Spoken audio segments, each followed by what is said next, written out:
100 குற்றவாளிகள் கூட தப்பிக்கலாம், ஆனால் ஒரு நிரபராதி தண்டிக்கப்படக்கூடாது. அண்டர் ரைட்டட் மூவி சீரீஸில் நம்ம இன்னைக்கு பார்க்க போகிற படம் தாங்க விசாரணை. லாக்அப் டெத்துங்கிற ஒரு நோவல் பேஸ் பண்ணி வந்த இந்த படமாக இருந்தாலும் இந்த படத்தோட கதை, டைலாக் அண்ட் டைரக்ஷன் வெற்றிமாறன் தான் பண்ணியிருப்பாரு.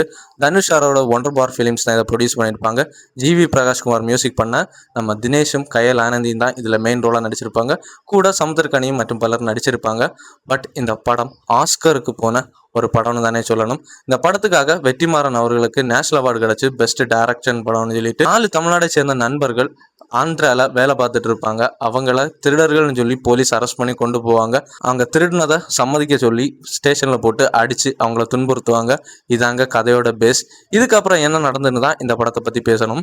இந்த படம் நிறைய பேர் பார்த்துருப்பீங்க, நிறைய பேருக்கு எமோஷனலி கனெக்ட் ஆகிருக்கும், நிறைய பேர் பார்த்து அழுதிருப்பீங்க. சினிமா ஆடியன்ஸ் தவிர்த்து காமன் ஆடியன்ஸ் இந்த படத்தை மோஸ்ட் யாருமே பார்க்க மாட்டீங்க. பிகாஸ் இந்த படம் அவ்வளோ ஒரு எமோஷனலி அவ்வளோ ஒரு இம்பாக்ட் கிரியேட் பண்ணுற ஒரு படம் தான் இருக்கும். இன்றைக்கும் இந்த படம் ஒரு அண்டர் ரைட்டட் மூவியாக தான் இருக்குது. வெற்றிமாறன் சார் கெரியரில் கம்மியான படங்கள் எடுத்தாலும் இந்த படம் தான் என்றைக்குமே ஸ்டேஜ் ஆன் டாப் லிஸ்ட்டில் எனக்கு இருக்கும். ஸோ விசாரணை உங்கள் பக்கெட் லிஸ்ட்டில் வச்சு பாருங்கள். இந்த படத்தோட கிளைமேக்ஸ் அவ்வளோ இம்பாக்ட் உங்களுக்கு கிரியேட் பண்ணும். இந்த படத்தை பற்றி 4-5 நாள் பேசிகிட்டு இருப்பீங்க பார்க்காதவங்க. ஸோ இந்த மாதிரி அண்டர் ரைட்டட் மூவிஸ் நிறைய பார்க்கணுன்னா நம்ம சென்ட்ராக்ஸ் பேஜை ஃபாலோ பண்ணுங்கள்.